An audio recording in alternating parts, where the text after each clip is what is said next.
नमस्कार दोस्तों, मैं पांडे सर लक्ष्य डिफेंस अकादमी मुरार की तरफ से आज आपका पुनः स्वागत करता हूं। आशा करता हूं बेटा आप सभी अच्छे और ठीक होंगे। अपना हिस्ट्री का जो टॉपिक आधुनिक भारत चल रहा था, आज उसमें अपन लॉर्ड डलहौजी की हड़प नीति और 1857 की क्रांति का तात्कालीन कारण लेकर हाजिर हुए हैं। तो अपन सबसे पहले थ्योरी के अंतर्गत लॉर्ड डलहौजी की हड़प नीति में कुछ इंपॉर्टेंट पॉइंट्स देखेंगे। डॉक्ट्रिन ऑफ लैप्स, नाम से ही क्लियर है, हड़प नीति। हड़प का मतलब हड़पना। तो अंग्रेज ऐसे ऐसे नियम ला रहे थे जिससे कि भारतीय रियासतों को आपस में मिलाया जा सके, भारतीय रियासतों को कर कब्जा किया जा सके, है ना। भारतीय रियासतों पर क्या किया जा सके, कब्जा किया जा सके। तो उसके लिए कुछ ऐसे नियम लेके आ रहे थे। तो लॉर्ड डलहौजी की एक नीति आई, हड़प नीति। लॉर्ड डलहौजी ने एक नीति निकाली, हड़प नीति। वो क्या थी अपन देखेंगे। तो इससे पहले ये देखेंगे कि 1857 की क्रांति का एक कारण हड़प नीति भी था। लॉर्ड डलहौजी की हड़प नीति, डॉक्ट्रिन ऑफ लैप्स, इसको व्यापकत्व का सिद्धांत भी कहते हैं। लॉर्ड डलहौजी के बारे में मालूम होना चाहिए। 1848 से 1856 तक लॉर्ड डलहौजी भारत का गवर्नर जनरल रहा था। हड़प नीति के तहत डलहौजी ने क्या किया था कि जो भी राजा थे उनकी गोद लेने की प्रथा को समाप्त कर दिया था। यानी जिनके संतान नहीं होती थी वो गोद नहीं ले सकते थे। उन्हें अपना राज्य क्या करना पड़ता था, अंग्रेजी सरकार को देना होता था, यानी अंग्रेजी शासन में मिलाना होता था। यही हड़प नीति का मेन पर्पस था बस। तो हड़प नीति के तहत अंग्रेजों को मिलने वाली सबसे पहली रियासत याद रखना है आपको, कौन सी थी? सतारा। 1848 में सतारा को मिलाया गया। दूसरी भी याद रखेंगे, जैतपुर। फिर इंपॉर्टेंट कौन सी है, काफ़ी सारी रियासतें मिलाई गई, लेकिन अपन ने पहली बताई है, दूसरी बताई है, तीसरी भी वो संबलपुर थी, 1849 में मिलाई थी। और जो इंपॉर्टेंट है अपन ने बीच की बता दी, झांसी को 1853 में मिलाया गया। और आखिरी कौन सी थी? अवध थी। 1856 में इसको रियासत को किस में मिलाया गया? अंग्रेजों ने अपने शासन में अपने उसमें विलय कर लिया था। ठीक है, देखेंगे अपन 1857 की क्रांति, विद्रोह। तो पहले तो 1857 के विद्रोह के समय में कुछ इंपॉर्टेंट पॉइंट्स याद रखेंगे। 1857 की क्रांति के समय इंग्लैंड की महारानी थी विक्टोरिया। इंग्लैंड का प्रधानमंत्री कौन था? पाल्मर्स्टन। और उस समय भारत का गवर्नर जनरल कौन था? Lord Canning.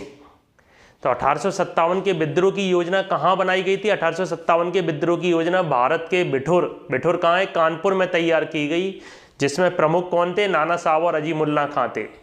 1857 के विद्रोह का प्रतीक क्या था बेटा? प्रतीक याद रखना है। 1857 के विद्रोह का प्रतीक था कमल और का फूल और रोटी था। और विद्रोह में किस रंग के झंडे का प्रयोग किया गया था? विद्रोह में हरे रंग के झंडे का प्रयोग किया गया था 1857 की क्रांति के विद्रोह में।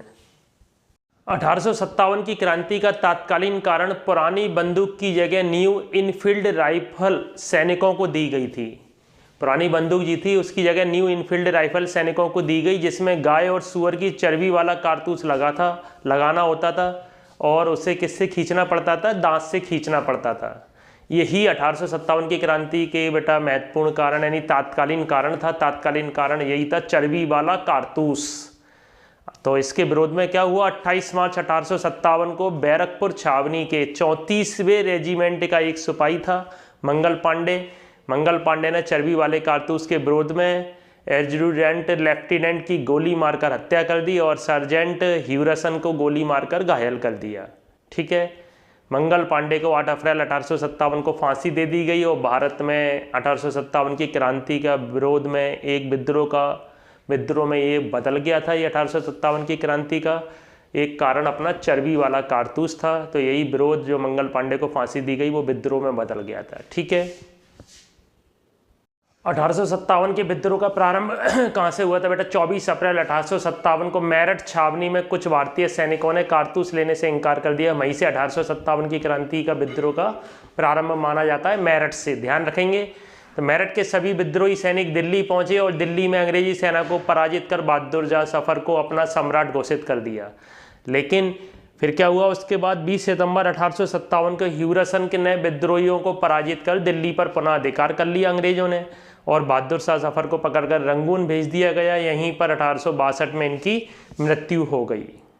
आगे देखेंगे बेटा अपन, कानपुर में विद्रोह का नेतृत्व कौन कर रहा था? नाना साहब, जिनका नाम क्या था? धोंदू पंत नाम था, ने किया था। नाना साहब की तरफ से लड़ने की जिम्मेदारी किसने ली थी? तात्या टोपे ने ली थी। तात्या टोपे का वास्तविक नाम क्या था? रामचंद्र पांडुरंग था। ठीक है, तात्या टोपे को पकड़कर उनको फांसी की सजा दे दी गई थी बाद में। झांसी में विद्रोह का नेतृत्व किसने किया था? गंगाधर राव की विधवा पत्नी रानी लक्ष्मीबाई ने किया था। रानी लक्ष्मीबाई के बारे में आपको मालूम होगा, खूब लड़ी मर्दानी बातों, झांसी वाली रानी थी। मार्च 1858 में ह्यूरोज के नेतृत्व में एक सेना झांसी पहुंची थी। तो झांसी की रानी ने बहादुरी से लड़ाई की थी, लेकिन कुछ गद्दारों के कारण वह पराजित हुई थी। तो रानी लक्ष्मीबाई के बारे में कुछ चीज़ें और याद रखना है आपको। रानी लक्ष्मीबाई का जन्म स्थान कहाँ है? वाराणसी है। और कब हुआ था? 19 नवंबर 1828 को इनका जन्म हुआ था। बचपन का नाम क्या था इनका? मणिकर्णिका या मनु या छबीली था। पिता का नाम क्या था इनका? मोरोपंत तांबे था। और माता का नाम क्या था? भागीरथी बाई था। तो बेटा आज अपन ने डॉक्ट्रिन ऑफ लैप्स यानी हड़प नीति और 1857 की विद्रोह की क्रांति के कुछ इंपॉर्टेंट बिंदुओं के बारे में चर्चा की। आशा करते हैं आपको बेटा अच्छे लगे होंगे। इनको नोट कीजिए कॉपी में, ठीक है। आज के लिए इतना ही। जय हिंद, जय भारत। आप सभी खुश रहें, स्वस्थ रहें, पढ़ाई करें।